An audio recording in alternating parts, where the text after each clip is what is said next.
하나님 말씀은 요한복음 3장 1절에서 15절까지입니다.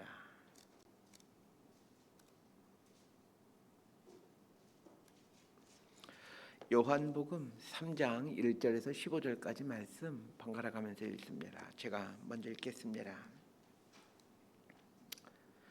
그런데 바리새인 중에 니고데모라 하는 사람이 있으니 유대인의 지도자라.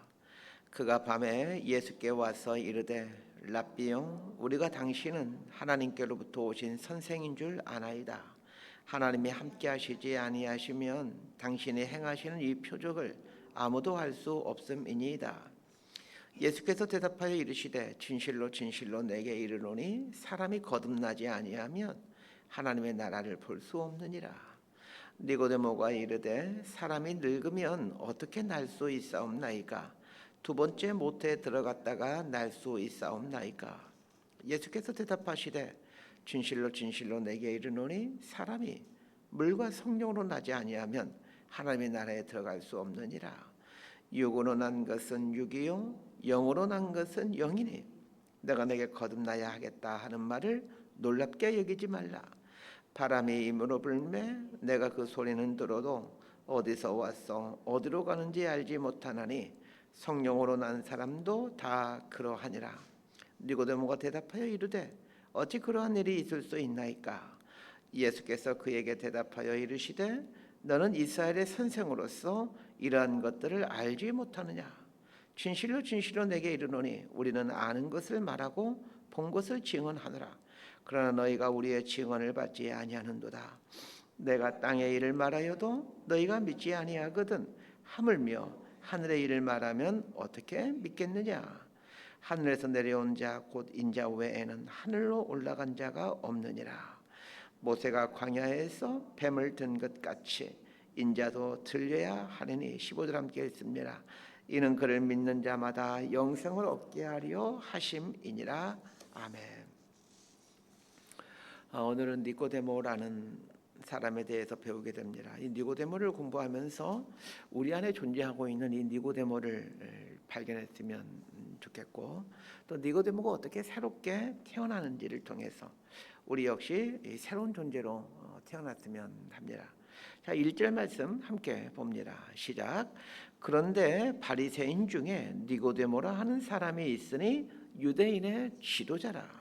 오늘 본문에 등장하는 니고데모라는 사람을 잘 알기 위해서는 좀 사전 지식이 필요합니다. 먼저 니고데모라는 이름의 뜻을 살펴봅시다. 이 니고데모는 니코스라는 말과 데모스라는 말의 합성어입니다. 니코스라는 말은 승리라는 뜻이고 데모스는 군중, 백성이라는 말로 니고데모라는 말의 뜻은 백성 중에서 승리한 자라는 뜻입니다. 니고데모는 백성 중에서 승리한 자, 즉 출세한 사람이라는 그의 이름 뜻처럼 정말로 출세한 사람이었습니다. 오늘 본문 1절을 보면 니고데모에 대해 두 가지를 말해주고 있는데, 하나는 이 바리새인이라는 것이고 두 번째는 유대인의 지도자라는 것입니다. 우리가 사용하는 개역 개정에는 유대인의 지도자 이렇게 번역되어 있지만 예전에 사용하던 개역 성경에서는 유대인의 관원 이렇게 나와 있고, 현대인의 성경과 우리말 성경에서는 유대인의 의회 의원이라고 나와 있습니다. 달리 표현하면 사내들은 공회의 의원이었다라는 말입니다. 사내들은 공회는 이스라엘의 최고 의결기관으로 71명으로 구성되어져 있습니다. 제사장 그룹인 사두개파의 지도자들 그리고 바리새파의 대표들로 구성된 이스라엘 최고의 권력을 갖고 있는 사람들입니다.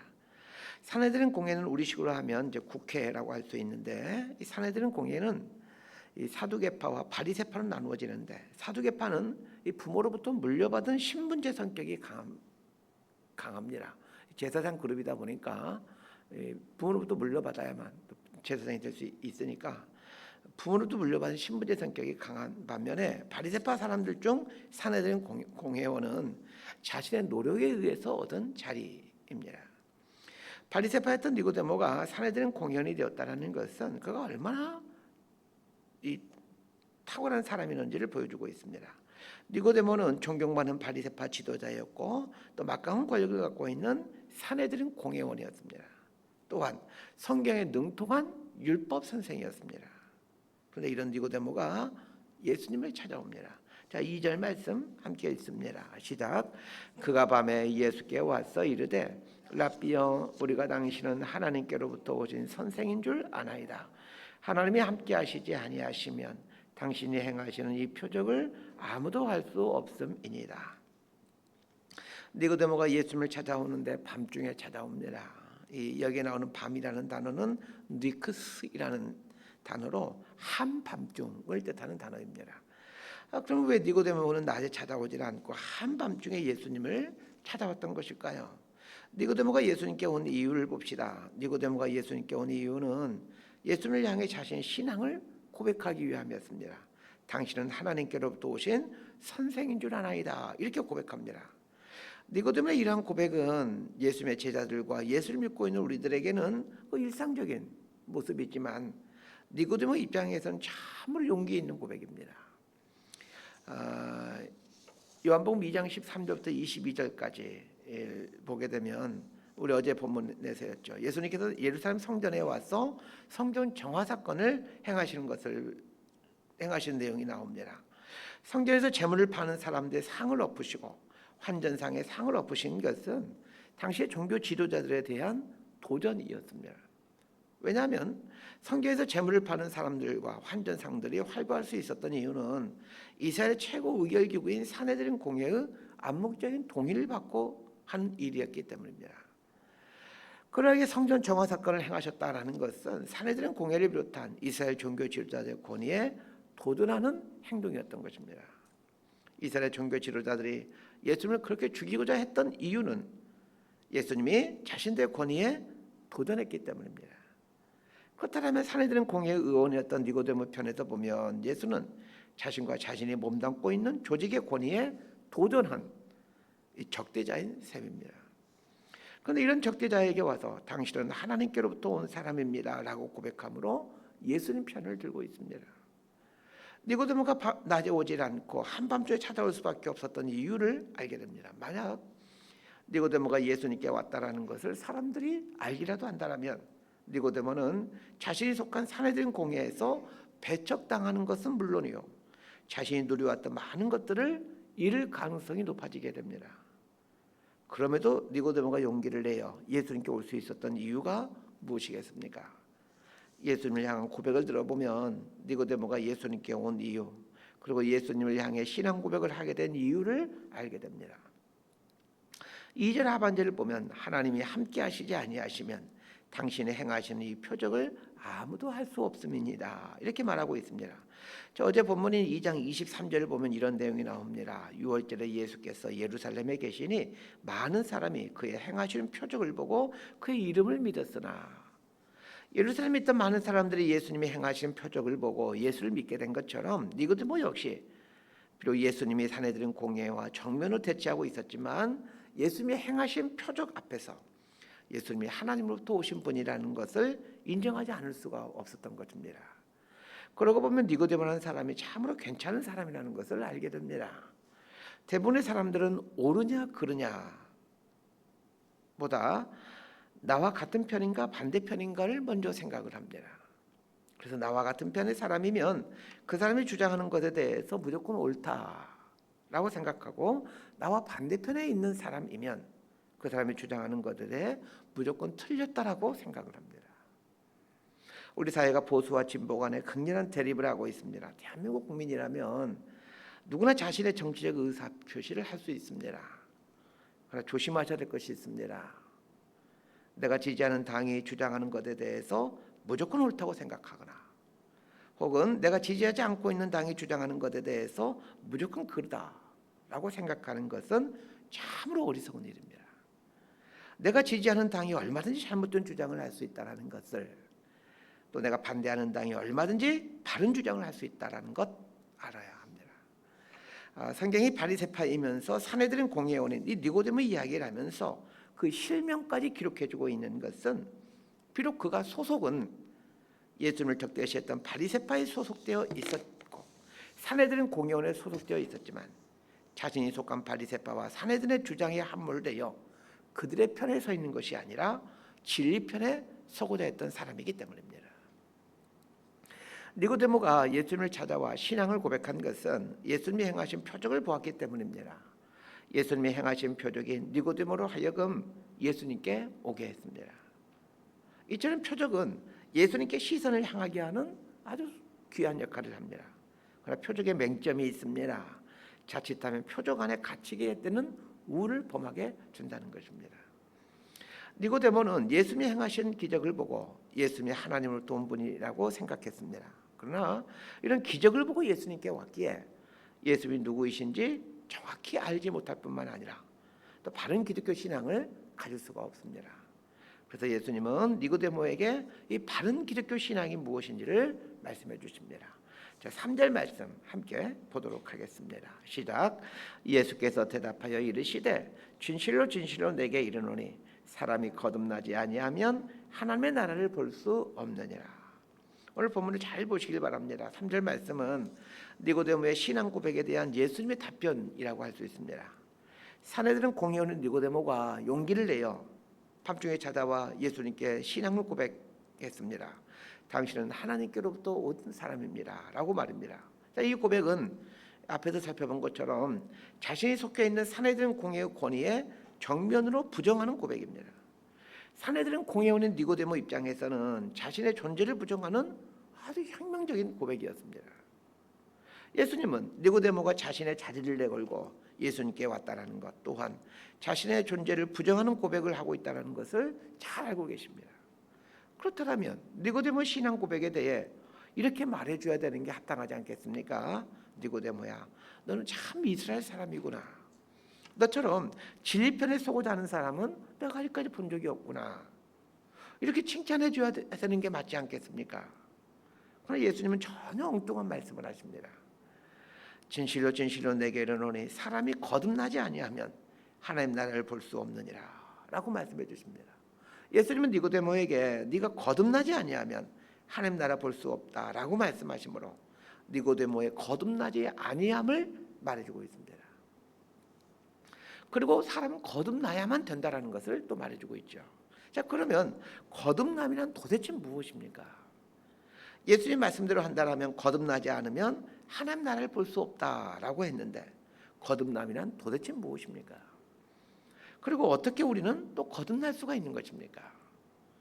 이 거듭남이라는 헬라어 단어는 아노델이라는 단어입니다. 이 아노델이라는 말은 다시라는 의미도 있고 위로부터라는 의미도 갖고 있습니다.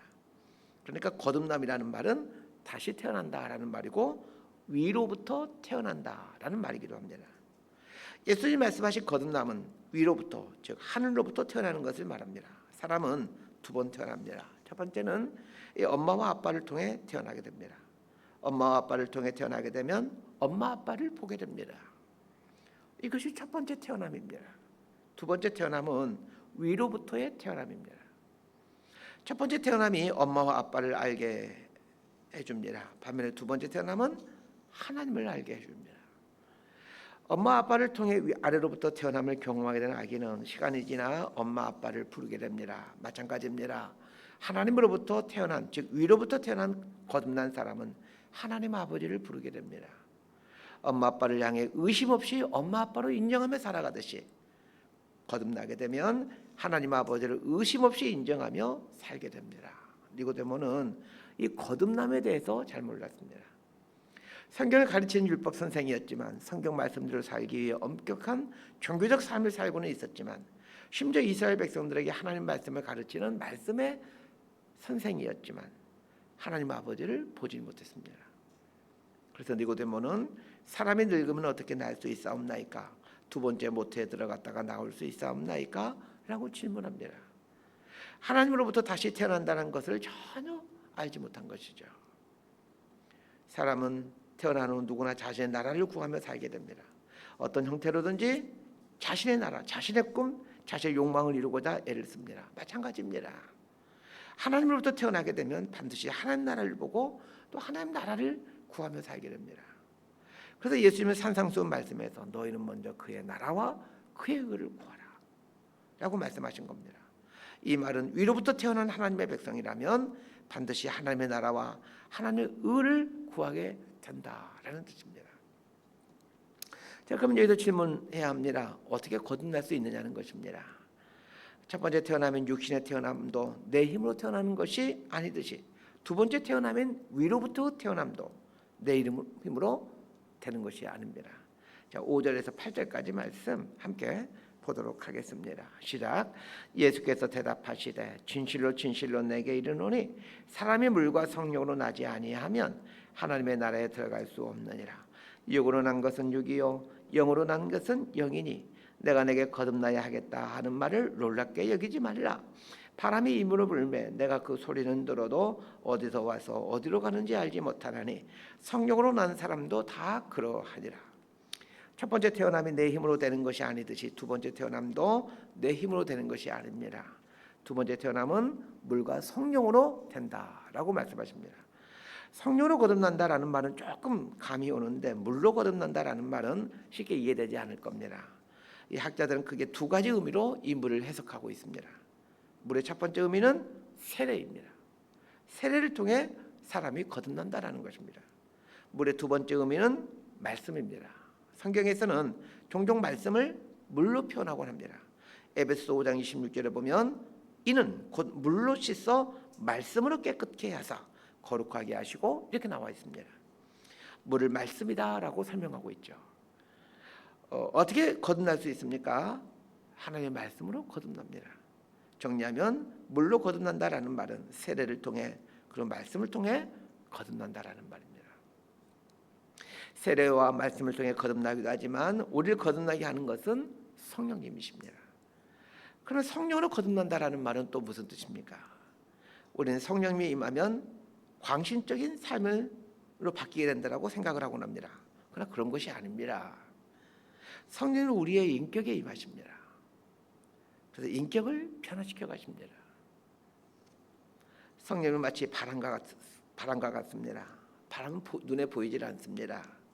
보이지 않고 손에 잡히지도 않지만 나뭇가지가 흔들리는 걸 통해 바람의 실제를 알게 됩니다. 성령으로 거듭난 사람도 마찬가지입니다. 그 안에 성령이 있는지 없는지 우리 눈에 보이질 않습니다. 보이지 않지만 내 안에 성령님이 계시다는 것을 확인할 수 있는 것은 예수님을 알면서 내 인격이 흔들렸기 때문입니다. 내 안에서 터줏대감하고 있던 야망이 흔들리기 시작했습니다.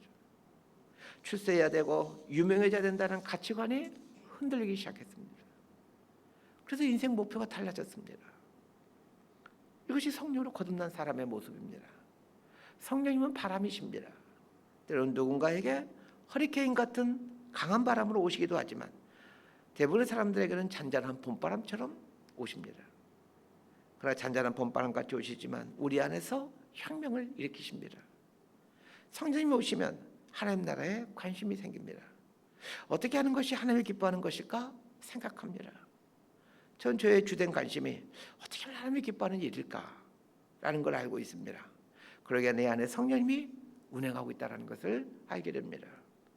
여전히 문제 많고 부족함이 많지만 그럼에도 나에 대해서 희망을 갖게 되는 것은 오늘 성령님께서 내 안에서 조용한 혁명을 일으키고 있음을 믿기 때문입니다.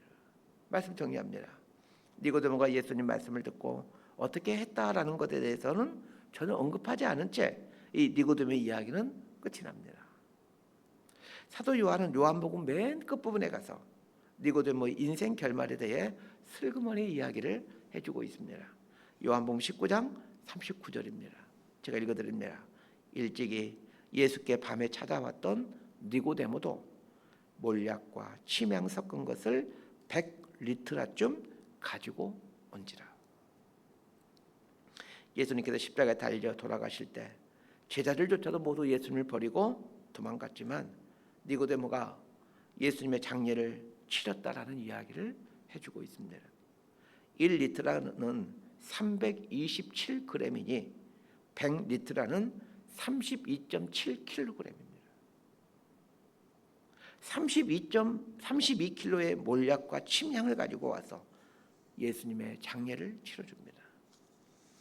32kg라는 엄청난 양의 몰약과 침향을 가지고 온 것도 참 대단한 일이지만 예수님의 시신 앞에 공개적으로 자신을 드러내므로 어떠한 불이익도 당할 각오를 하고 있다는 것을 보여주고 있는 겁니다.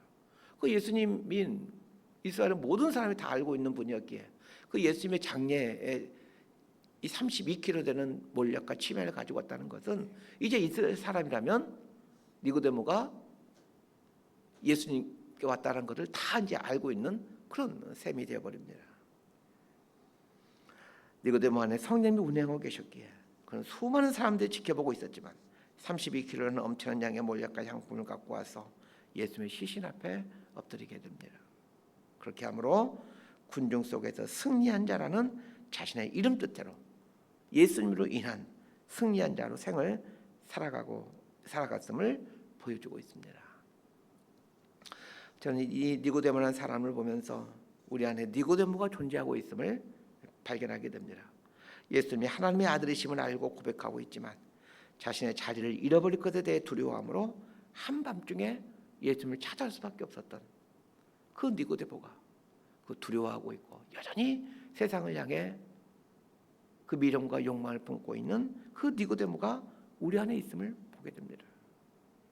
그러나 결국에는 예수님의 온전한 사람으로 서가게 될 것 또한 믿습니다.